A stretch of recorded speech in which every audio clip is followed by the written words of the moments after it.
Hi guys, welcome to Pakistani father इंसान reaction. तो कैसे हैं आप सब। मेरा नाम वजाहत है। मैं नाम नदीम। यार आज का वीडियो बहुत ही बड़ा निकल कर आ रहा है भाई साहब। चाइना ने भारतीय सेना को इस दुनिया की सबसे खतरनाक सेना घोषित करके पाकिस्तान के कलेजे पर लगा दी लाल में। चाइना ने ऐसे बोला हो अब यार। भाई साहब यानी चाइना भी मान गया है भारतीय ओके, सेना को दुनिया की सबसे ताकतवर सेना। क्या बोल रहे हो तो चाइना? आज करते हैं भाई साहब, देखते हैं हाँ चाइना तो काउंट ऑन करते हैं 3 2 1 एंड स्टार्ट। चाइना तो भाई साहब किसी को ऐसा नहीं बोलता। चीन की छाती पर चढ़कर भारत ने दिखाया 80 साल पुराना वीडियो।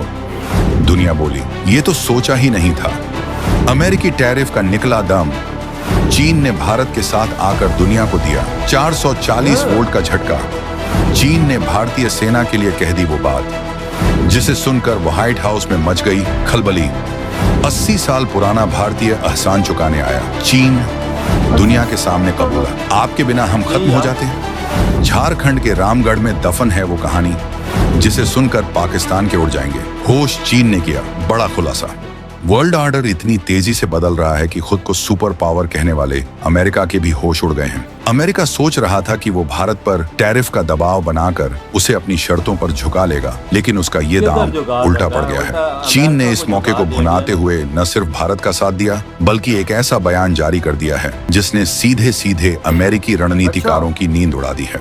भारत में चीन के राजदूत ने दुनिया के सामने खुलकर भारतीय सैनिकों की उस बहादुरी को सलाम किया है जो उन्होंने 80 साल पहले दूसरे विश्व युद्ध में चीन को बचाने के लिए दिखाई थी। ये कोई मामूली तारीफ नहीं है, ये अमेरिका को एक सीधा संदेश है कि भारत अकेला नहीं है और उसके ऐतिहासिक रिश्ते इतने मजबूत हैं कि कोई भी बाहरी दबाव उन्हें तोड़ नहीं सकता। चीन का ये कबूलनामा उस ऐतिहासिक सच्चाई पर आधारित है जहां भारत ने वाकई में चीन के लिए एक जीवनदाता की भूमिका निभाई थी। ये उस गुमनाम जंग की कहानी है जिसने आज 2025 में भारत को एक ऐसी अप्रत्याशित ताकत दे दी है जो सीधे तौर पर अमेरिकी योजनाओं को तहस नहस कर रही है। हम आपको बताएंगे इस धमाकेदार खबर की पूरी कहानी, तो बने रहिएगा वीडियो पर और इस संबंध में आपके जो भी विचार हों कमेंट में लिखकर जरूर बताइएगा। तो खेल शुरू हुआ उस दिन जब भारत में चीन के राजदूत शू फेहोंग ने अचानक दूसरे विश्व युद्ध का जिक्र छेड़ दिया। ये कोई मामूली बयान नहीं था, ये एक सोची समझी रणनीति के तहत दिया गया वो सिग्नल था जो सीधा व्हाइट हाउस को भेजा गया था। उन्होंने कहा कि चीन उन 25 लाख से ज्यादा भारतीय वॉलंटियर सैनिकों की बहादुरी को कभी नहीं भूल सकता जिन्होंने चीन बर्मा भारत के मोर्चे से लेकर अफ्रीका और यूरोप तक में अपनी जान की बाजी लगा दी थी। उन्होंने उस दौर को याद किया जब भारत ने चीन के लिए अपने सारे दरवाजे खोल दिए थे और लगातार सामरिक संसाधन मुहैया कराए थे। ये सुनकर कई लोगों को हैरानी हो सकती है क्योंकि आज की पीढ़ी ने तो भारत और चीन को हमेशा एक तनाव भरे रिश्ते में ही देखा है, लेकिन इतिहास के पन्नों में एक ऐसी कहानी दफन है जहां भारत ने चीन के लिए एक बड़े भाई की भूमिका निभाई थी। ये कहानी है 1942 की, जब दुनिया दूसरे विश्व युद्ध की आग में जल रही थी। एक तरफ मित्र राष्ट्र थे जिनमें अमेरिका, ब्रिटेन और चीन शामिल थे, तो दूसरी तरफ जापान, जर्मनी और इटली की धुरी शक्तियां थीं। उस वक्त जापान की सेनाएं एशिया में कहर बरपा रही थीं। उन्होंने चीन के एक बड़े हिस्से पर कब्जा कर लिया था और बर्मा के रास्ते पर भी अपना नियंत्रण जमा लिया था। बर्मा रोड वो जीवन रेखा थी जिससे मित्र देश चीन तक हथियार, रसद और जरूरी सामान पहुंचाते थे, लेकिन जापानियों ने इस रास्ते को बंद कर दिया। चीन चारों तरफ से घिर चुका था, उसकी सेनाएं कमजोर पड़ रही थीं और ऐसा लग रहा था कि चीन कुछ ही दिनों में जापान के सामने घुटने टेक देगा। उस मुश्किल घड़ी में जब चीन की आखिरी उम्मीद भी दम तोड़ रही थी, तब भारत एक संकट मोचक बनकर सामने आया। भारत ने न सिर्फ अपनी जमीन का इस्तेमाल करने की इजाजत दी बल्कि अपने लाखों लोगों को एक ऐसे मिशन पर लगा दिया जिसे इतिहास का सबसे खतरनाक कंस्ट्रक्शन प्रोजेक्ट कहा जाता है। ये मिशन था लेडो रोड का निर्माण, एक ऐसी सड़क जो भारत के असम में बसे लेडो कस्बे से शुरू होकर बर्मा के घने, खतरनाक और अनछुए जंगलों और पहाड़ों को चीरती हुई चीन के कुनमिंग शहर तक जानी थी।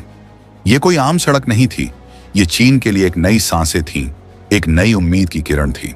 इस सड़क को बनाने का जिम्मा अमेरिकी इंजीनियरों को सौंपा गया था, लेकिन इस सपने को हकीकत में बदलने का काम किया था 50,000 से ज्यादा भारतीय कामगारों और बड़ी संख्या में चीनी सैनिकों ने। आप कल्पना कीजिए उस मंजर की, 768 किलोमीटर लंबा रास्ता जहां दूर दूर तक इंसानी बस्तियों का नामो निशान नहीं था। जहरीले सांप, बिच्छू, जानलेवा कीड़े, मलेरिया जैसी बीमारियां और ऊपर से जापानी सेना के हवाई हमलों का लगातार खतरा। यहाँ कीचड़ इतना था कि बड़ी बड़ी मशीनें उसमें समा जाती थीं और बारिश ऐसी कि महीनों तक काम रुका रहता था। इस सड़क को बनाने में सैकड़ों लोगों ने अपनी जान गंवाई। हर 1 किलोमीटर सड़क सैकड़ों बलिदानों की कहानी कहती है। इसीलिए इसे द रोड ऑफ ब्लड यानी खून की सड़क भी कहा जाता है। लेकिन भारत और उसके जांबाज कामगारों ने हार नहीं मानी। दिन रात काम चला और महज 2 साल के रिकॉर्ड समय में इस नामुमकिन से लगने वाले रास्ते को बनाकर तैयार कर दिया गया। ये सिर्फ एक सड़क नहीं थी, ये भारतीय इच्छा शक्ति और इंजीनियरिंग का एक जीता जागता सबूत था। इस सड़क के बनने के बाद कलकत्ता पोर्ट से समुद्री जहाजों के जरिए आने वाली अमेरिकी सप्लाई को सीधे असम के लेडो तक पहुंचाया जाता और फिर वहां से ट्रकों के जरिए ये मदद चीन तक पहुंचने लगी। भारत के इस कदम ने युद्ध का पासा ही पलट दिया। चीन की सेनाओं को नई ताकत मिली और उन्होंने जापान को पीछे धकेलना शुरू कर दिया। ये भारत का वो रणनीतिक योगदान था जिसने मित्र राष्ट्रों को युद्ध जीतने में एक निर्णायक बढ़त दिलाई। इतना ही नहीं, इस कहानी का एक और सिरा है जो झारखंड के रामगढ़ से जुड़ता है। आज का शांत दिखने वाला रामगढ़ कस्बा उस दौर में एक बहुत बड़ा मिलिट्री बेस हुआ करता था। आपको जानकर हैरानी होगी कि दूसरे विश्व युद्ध के दौरान 60,000 से ज्यादा चीनी सैनिकों को यहीं पर ट्रेनिंग दी गई थी। और उन्हें ट्रेनिंग किसने दी? अमेरिकी अफसरों ने।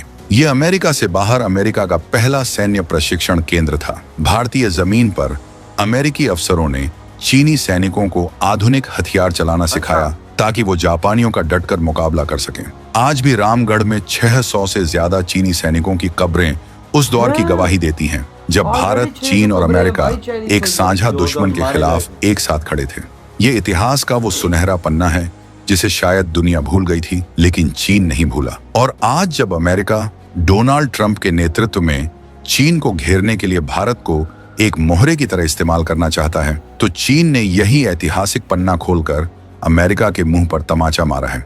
चीन का खुलकर भारतीय सैनिकों की तारीफ करना और भारत के एहसान को मानना सिर्फ एक धन्यवाद नहीं है, ये एक सीधा संदेश है कि भारत और चीन के बीच एक ऐसा ऐतिहासिक भरोसे का रिश्ता है जिसे कोई तीसरा देश तोड़ नहीं सकता। ये अमेरिका की फूट डालो और राज करो की नीति पर एक करारा प्रहार है। ट्रंप और उनका थिंक टैंक ये सोचकर चल रहे थे कि वो भारत पर थोड़ा दबाव बनाएंगे, कुछ टैरिफ लगाएंगे और भारत डर कर चीन के खिलाफ उनके गुट में शामिल हो जाएगा। लेकिन वो ये भूल गए कि ये 2025 का नया भारत है जो किसी के दबाव में नहीं आता, बल्कि अपने हितों के हिसाब से अपनी विदेश नीति तय करता है।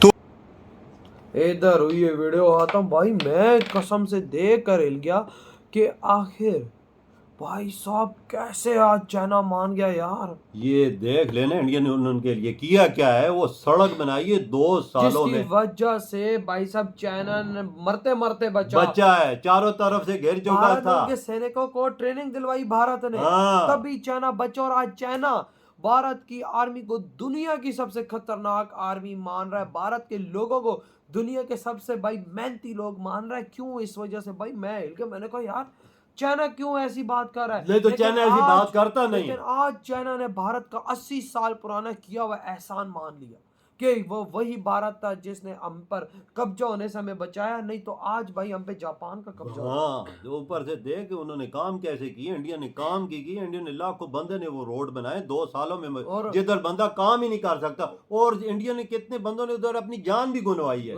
मुश्किल काम था ना। लेकिन उन्होंने चाइनीज की मदद की। वहाँ की भारत की सेना ने चाइनीज सोल्जर्स को ट्रेन किया, वहाँ के सोल्जर्स को सिखाया कि कैसे तुमने भाई भिड़ना है। और आज हमें ये बात पता लगी, हमें कसम से नहीं पता, ये चीज नहीं पता थी यार। ये चीज कि भारत ने ये कारनामा भी किया है, चाइना को बड़ा एहसान किया है चाइना को बचाने के लिए। इंडिया ने इतने बड़े काम किए हो यार। चाइना तो मर रहा था वो यार, लेकिन भाई साहब चाइना क्या कहते हैं, कुछ टाइम पहले हरामखोर बना हुआ था, लेकिन अब उसको अकल आ गई। अकल आई है ना, देख क्या और वो मान रहा है, भारत का एहसान मान रहा है, भारत के सैनिकों की ताकत मान रहा है। यार इससे बड़ी भारत के लिए और कामयाबी क्या हो सकती है। उधर 600 कब्रें ली इनकी, 600 उस टाइम पे जो भारत में भाई साहब कब्रें हैं चाइनीज की इस टाइम। इंडिया की ताकत मान गए हैं, वजह सब मान गए हैं। ये बात चाइना को भी समझ आ गई है कि इन मुश्किल टाइम पे हमें साथ दिया था इंडिया ने हमारा, और किसी ने साथ नहीं दिया था। और जब जापान से हमारी जान छुड़ाई थी इंडियन ने, 80 साल पुराना याद किया इन्होंने, ला अंदाजा। तो भाई आपके क्या थॉट है इधर वीडियो तुम करते तो